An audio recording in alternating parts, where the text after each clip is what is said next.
2004.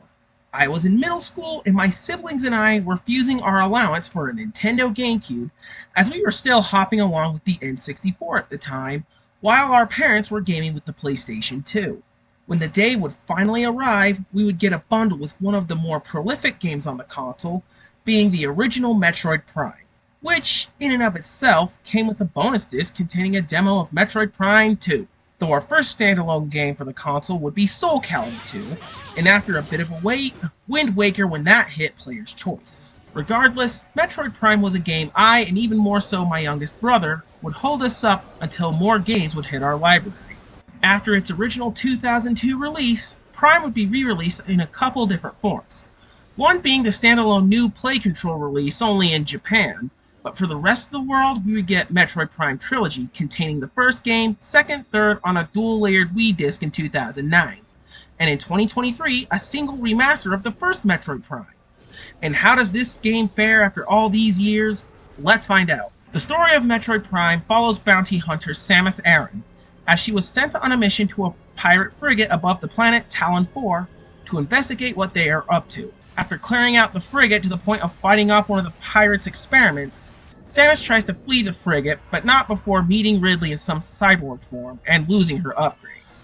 Mission not done yet, Samus heads for Talon 4 to stop the pirates once again and investigate what is this mysterious Metroid Prime is. Kind of not the best way to describe Metroid Prime's story as a whole, as the grander story is within Talon 4's lore, which is all found by scanning everything you can find. But it does give some atmosphere, so can't complain. The gameplay of Metroid Prime is in first person. Well, the game is not precisely what you call a shooter. Rather, it's an action-adventure game like the 2D games prior were. Though it wasn't the first of its kind, as before Metroid Prime, there was a cult hit on the PlayStation 1 and Sega Saturn called Power Slave, or Exhumed if you lived in Europe. That game was unfortunately not a hit, but it did get a remaster as Power Slave Exhumed by Night Dive Studios.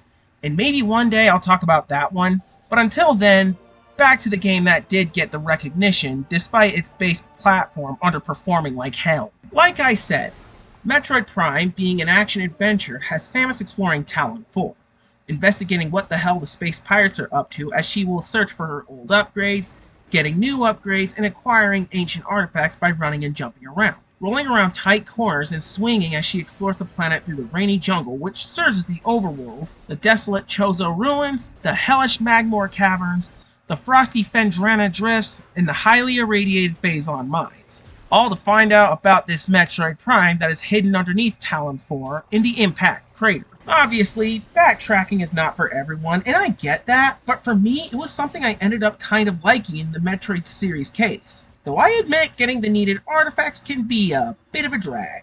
But I can't stop talking about the gameplay without the combat, and needless to say, yeah, it's not that great. It does its job for sure, but if you are hoping for something for a shooter itch, this game isn't that, especially due to the controls.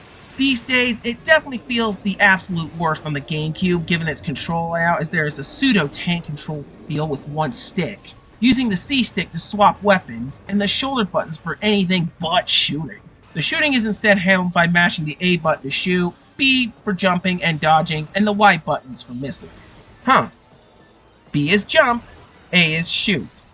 Didn't hardcore fans of another arm cannon holder rooted from the same gaming generation hate that? Okay, back on topic of the controls, and let's talk about the Wii version, which I am showing from Metroid Prime Trilogy. And I do feel it's better than the GameCube version for sure, as it feels a bit more natural. At least as far as the Wii goes anyway. As there are not many buttons on the Wii Remote and Nunchuck, you now have to hold down certain buttons for a quick menu pop-up. It works, but it does slow the game down a small peg. And given how motion controls are received these days, it's a definite case of your mileage may vary. But these days, the definitive way to play is the Nintendo Switch remaster of the game. Now you can play with the more traditional first-person shooter setup. Like, you know, every other console first-person shooter of the time and even now. Does it match up to those games? Well, no. The point of Metroid is the exploration, but it does make worlds of difference for sure. And hell, if you want to, the Wii and GameCube control schemes are available too. But trying the former with those dinky Joy-Cons? No thank you. One thing that is legitimately entertaining about the combat? It is great seeing space pirates getting ragdolled by either dropping from a ledge, knocked from a super missile, or even disintegrated by a charged plasma cannon. Moving on to the visuals, and starting with the GameCube and Wii versions of the game, it still looks pretty good for their age.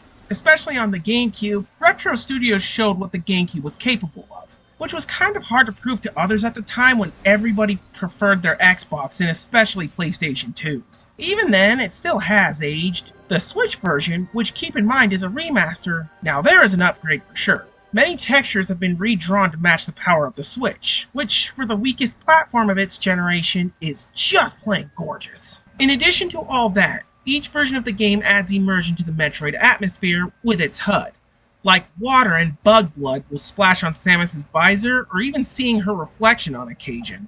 As for the audio, the soundtrack contains some reprises of classic Metroid tracks. One most notable one is Magmoor Caverns, which is based on Super Metroid's Lower Norfair track, but there are a lot of others that seem to be new tracks as well. It all sounds good either way.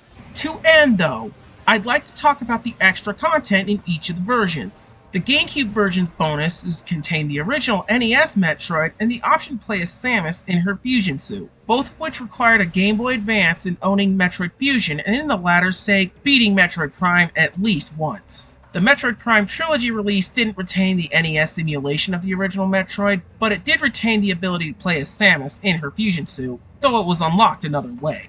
Sadly, the Switch version retains neither of these. I can understand not having the NES game in there, but no Fusion Suit and remastered visuals feels like a lost opportunity, at least slightly.